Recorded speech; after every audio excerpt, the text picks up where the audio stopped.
every single element of this New Earth Education School, I am pulling apart and presenting. Everything is overlapping, integrated into each other, networked, but for the ability for you to understand the concept of this, something which has been incubating and adding, not just in this life, I can assure you, previous existences, bringing it into reality. You need special people to work at a special school, don't you? What makes a good teacher? The kind of teacher I want is someone who is a support. Support has such a bad rap. A parent. What is a parent to a child? The most important person. So a teacher has to be near to that because they're working with that child for hours. Maybe a variety of teachers, but certainly they're close with a child. So what does a teacher need to have in terms of qualities, and what? At the Speaking House, which is the project I'm describing here, what kind of human being do we need working with children? First of all, oh my goodness, integrity. Now, what does that mean? Integrity. Someone who can speak what is within their mind and heart without any contradiction. If they find they have to change their speech, they have to change their mind, they have to change whatever it was they delivered, they own up to that. They take responsibility for that. There is a discussion, there is communication, and a new arrangement can be made. That is integrity. It's quite a long definition. But when you have a word, you speak out, you hold to it as long as you can, then you realize, oh, missing information, or I was mistaken. I need to expand or shift. Then I go to the original person I spoke to and we have a conversation, and I bring that new piece of information in, and I show that I too am able to expand and learn and shift with more accurate information. That's very important. All parents should be like that with children, because parents are the role model and teachers are the role model. If a child doesn't understand, there is a possibility of change. There is a possibility of incomplete information, no matter how well intentioned. My goodness, look around us now. We are in a world of manipulation we are waking up to, and it's getting worse because of AI. We just haven't been aware of it, all the false flags, etc. But now you look anywhere on social media and it's buzzing. What is the truth? Integrity is so important. And what is a person with integrity? If someone has their spirit occupying their body to a greater degree, it means that their actions and their speech will be in alignment with each other. Action, speech, soul, spirit, divine source. When that happens, the emotions get naturally processed. When I feel something, when I'm disappointed, frustrated, possibly even angry or even enraged, very rare, but hey, any emotion needs to be owned and understood. That's emotional intelligence. That's part of integrity. But integrity, emotional intelligence, they're all indicators of the amount of spirit able to occupy the human body. And I say able. I know I'm talking about teachers and education and children, but hear me out. Because having humans operating at their near or full potential is very rare, but it's important. In fact, it's essential. If we want to bring new ways of learning, new schools where children are truly valued and truly seen, and where, yes, their souls, their full soul selves can come through and blossom, we adults have to be the example. And the more of us who are awakening to this remit of, oh, what is a soul? What does it mean to have fluidity in my body, to understand that dis-ease is because of an entrapped energetic system linked to emotions, either from this lifetime or previous, or someone else's I have taken on into my system. Energetic impasses make problems in the body. And when there are problems and blocks in the body, yes, you have dis-eases, but you also have the soul not able to be in the body because it's too dense. When there is flow of emotion, when you feel something and you allow it to move through you, you consciously enable it. Then the spirit, which is literally just the passage of etheric energy, can also move freely through it. Now, if you have ever worked with children, if you've had babies, and children yourself, they are the highest vibrational beings on the planet because they're direct from source. So just yesterday, they were there in the etheric realms and higher sometimes, depends where the spirits come through. They're the closest beings to spirit. Yes, some animals, domesticated animals, a little less easy because they take on all kinds of stuff from their hosts. If you can relate to them as an adult, you know that's a good sign. If the children come to you and say, hey, they want to play with you, if they want to associate with you, that's a very good sign. You may never have been a teacher before, but you might be perfect for the speaking house, because let's talk about some other characteristics to make a fabulous teacher, support person, adult. This kind of learning and education and school does not work in biology and mathematics and geography and history and blah.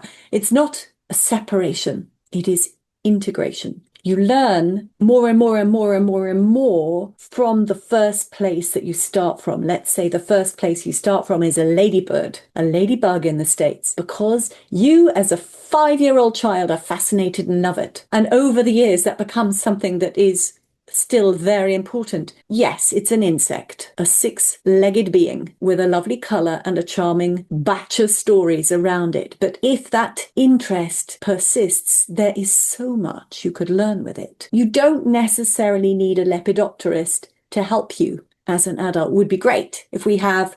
That's for butterflies and so on. I can't remember what the insect, it begins with E, doesn't it? I'll put it in. Experts in insects. Well, maybe the person that child works with is someone who is brilliant on plant systems, the way plants grow, the entire microclimate situation for those plants, for those insects. Why do they flock there? What is that about? The home, the food. Why do they rest and nest? Why do they keep coming again and again? Why do they hatch there? What is it about the place? You might find that the adult working with this child with the ladybird passion is someone actually who's not brilliant on insects or not brilliant on plants, but actually brilliant on microclimate. Or it could be someone who is brilliant on clothing. Oh, what? Yes, hear me out. It depends where the child's coming from. As a child grows, they see so many things. The job of this school is to perceive the child as a kernel of a soul, small part of a soul. That means completely open to expansion, always infinitely expanding knowledge, awareness, presence, energy, body, and watching their natural passions which come from their soul. Still at a child, they're not tended over by all the adults yet. They're still able to receive the intuitive impulses through from the spirit. And then as the adult, you place agreements, projects, invitations to them, and you set through discussion. Even with a 5-year-old, you can have a discussion and an agreement. Remits. Small. As the child gets older, bigger, more complex. Deals are made. We're going to expand into this area. The child will even have to need to learn to budget. So let's go back to our teacher, to our supporter, somebody who can open the eyes of that child. So I just suggested it could be someone who's brilliant at clothing. Think of this. Insects have exoskeletons, don't they? The skeleton, the hard stuff, is on the outside, the chitin. Suits of armor.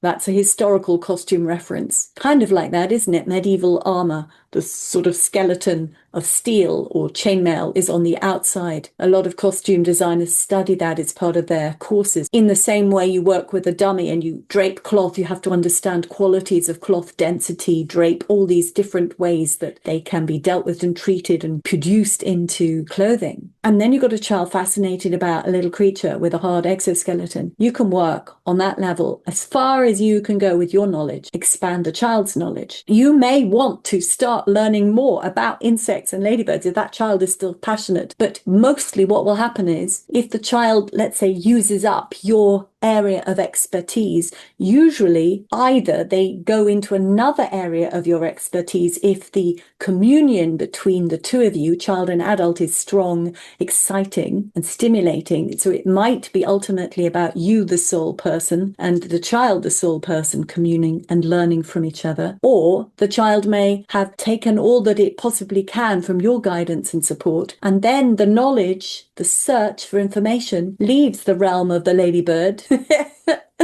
and moves into something else. Maybe it actually turns into a fascination with metallurgy, and then they find another support adult with an interest, with a speciality, with expertise, and went to university and studied it and worked in a steelworks and was testing steel for its quality, and then decided to move to a copper factory and looked at the properties of copper in production, and then worked with silver, or I'm just making it up, you can tell. But the adults are specialist, passionate humans who happen to have excitement and interest working with very pure beings, children. And that's because all of these support people, all of the adults working at the speaking house will be those who have followed their inner star, as it were, followed their passions, followed their interests, expanded them, developed them, widened and deepened them as much as they can. And those kind of people very often have tendency to want to be solid within themselves, self-knowing.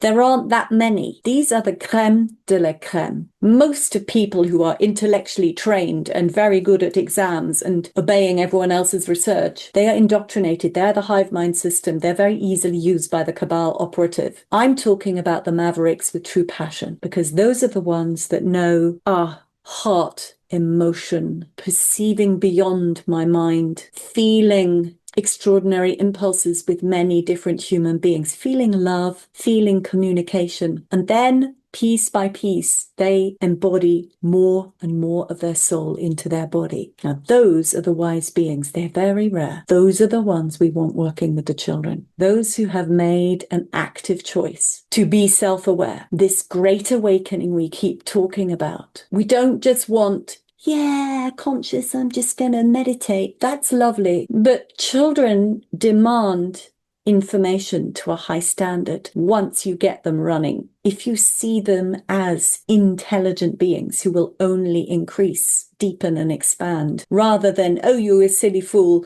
I've got to stuff some knowledge into you. If you see them as the true soul that they are, this infinite expansive being, you are going to have to level up, be as full, be there with clear information, accurate information. There's a lot of inaccuracies in all the information because so much of it has been manipulated. Facts have to be tested all the time. This kind of learning is so beautiful because it's based on experimental play, experiential learning. So you, the adult, with this beautiful self-awareness, with this emotional responsibility, with this passion and excitement, going deep into your field, whatever it might be, music, reads, hair, color. And look, it could be any area, because when someone is widely brilliant in something, it usually expands into many other zones. But that person of awakened being will be testing with the child, testing their own boundaries of knowledge, testing what they know, because that's how the child will learn. Let's conceive of an experiment. You don't dictate to the child the experiment, you work with them. The speaking house does very much encourage groups, because you'll find that this child, and this child have overlap in their interests. Bring them together, budget experiments, create the prepared environment necessary. It will attract a buzz of maybe a few others. In the end, you'll have about 12 working on an experiment in different areas, peripheral and central. And you even may bring in another couple of adults, possibly to work with their expertise. And it's designed, and it is experienced, and it is notated, booked, written down there, not just written in an exercise book for the child, written into a publication for the school. The experiment, the experience becomes part of that knowledge basis of the school, testing the truth. Oh my goodness, this is a complete different paradigm set. We are used to going to school and learning the facts. This is the truth. That was history. This is geography. We have a core and a mantle and a submantle, and this is iron in the middle, and don't you dare argue. It is time. We know this, the great turnover, as my Fae friend calls it. We have to truly detect truth. And we're going to be doing it with our children as they learn. Experiential play, experimental learning in the presence of the prepared environment supported by you, adults, of brilliance, love and compassion, and incarnation of soul. as much as possible, working on it every day to be a full, activated human being. A lot of the people who will end up being the teachers, let's call them the staff, the adults working there, will never have thought of themselves as teachers. Never. Because the way it's portrayed, look at the memes for teachers. You still have the old school mom in the schoolhouse with a rapping cane. You have this authoritarian. And then there's, for the men, there's this low salary. I can tell you the low salaries for the women too. The way teachers have been seen. Oh, you're such a teacher. We have to overcome that as well. The most brilliant people should be working with the children, but the most brilliant people also need to work first on themselves in order to get the ticket to be there. So emotional intelligence, spiritual awareness, allowing as much of the soul into the body, keeping that beautiful, natural, childlike intelligence and curiosity alive. Remember what Picasso said, you spend a lifetime finding your way back to be the child you once were in your work. And that's not a derogatory statement. That is this state of pure consciousness, the thrill of discovery. And that is how we'll be learning in the Speaking House. And all the adults working. If you are seeking knowledge, information, the best versions of what you practice, more beautiful, more refined, more efficient, more intelligent, more integrative, more environmentally loving ways of being, practicing your skill, your craft, your knowledge, then you can work with children. Children always want the best. Adults, of course, have been broken by the system and crumpled and usually blackmailed and brainwashed by the time they get to their stature of a decent status in society. But we're talking about something new. We're talking about new earth education. We're talking about after the fall of this crazy corruption. We're talking about building something despite what is going on around us. Despite Rome burning, we have to build something better. So it must be about true knowledge. And the child wants to know, you should want to know. Investigation, always expanding. Won't be an easy job. It will be the most fulfilling job you've ever had though. And there is this, that very often those who are wonderful communicators with innocent beings, children, they're not necessarily very good at saying, I need $2 million to build this. They're not necessarily good at demanding or going out and having conversations with administrative bodies. So there have to be other levels of support. So the Speaking House will have the children in the center, the adults supporting that I've just been describing, and another ring who will benefit and love being in that atmosphere, not directly in communicative experience with the children, although on a nice, slightly remoter level, yes. But there will be the administration people,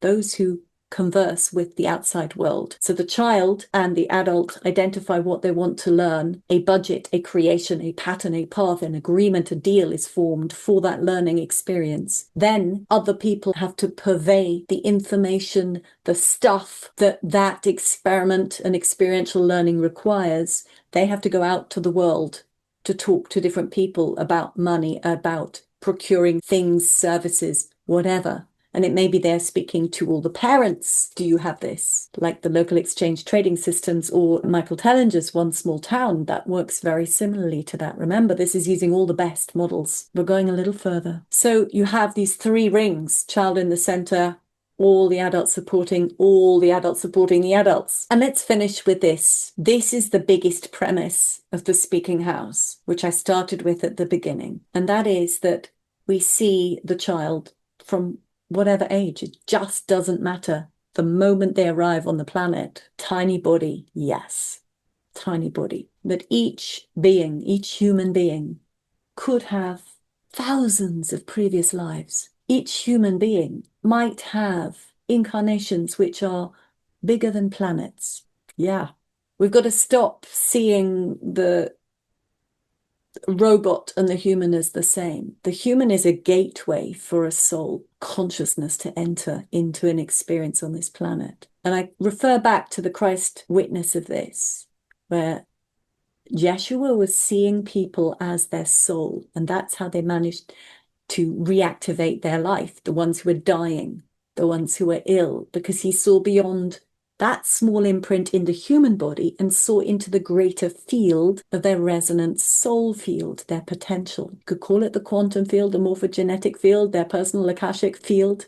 Doesn't really matter. And that's what we need to be seeing the children as at the Speaking House. And in order to do that, We have to see ourselves as that. So this is part of this awakening, that we are human beings incarnated as fully as possible, our soul, the remembrance that we are souled beings with many lives, experience, waking up to the memory of it, bringing it through, practicing this. Through that and these wonderful investigations at real truth, real fact, new innovation. That's what the children are going to be doing, and bringing it to the world, because the children do always write things down and draw things and speak and notate, and those will be created into books and systems of knowledge. This is going to be a revolution of inspiration, and it starts with you seeing yourself that way. And we are the rare ones, but we're going to be these people, these facilitators of learning. And even if you get one of those children who's been to the speaking house, goes to a little local school, or a homeschool enrichment center, or a homeschool group in the neighborhood, that is a sparky new presence, this awareness. Anything can be experienced, innovated, understood, learnt with the right support. If you can't find the right support immediately, understand that it's just a process of identifying how to find it, how to get it. So if you have a staff of 25 teachers, support workers, facilitators of learning for children, that's a lot of minds. And think how many people those 25 people know. So you're always expanding the possibilities, because communication is such a natural thing to practice amongst human beings. We've been pushed out of it. But this deal making, brokering deals is not just for the boardroom. This is for discussion between the child and the adult, and child and child. Agreements with responsibility, with traction, and with the possibility to make changes. That is how the world is built. It's time we build that into our education system. I am Dr. Isabella May. This is activating your human potential and mine. And we're going to build these speaking house schools, New Earth education centers, one at a time, maybe several. At some point, we will meet that tipping point moment. Difficult times right now. Keep the ideas and the excitement and the enthusiasm, with the knowing that if I am dreaming it, you are dreaming this too. And we are going to allow it to blossom.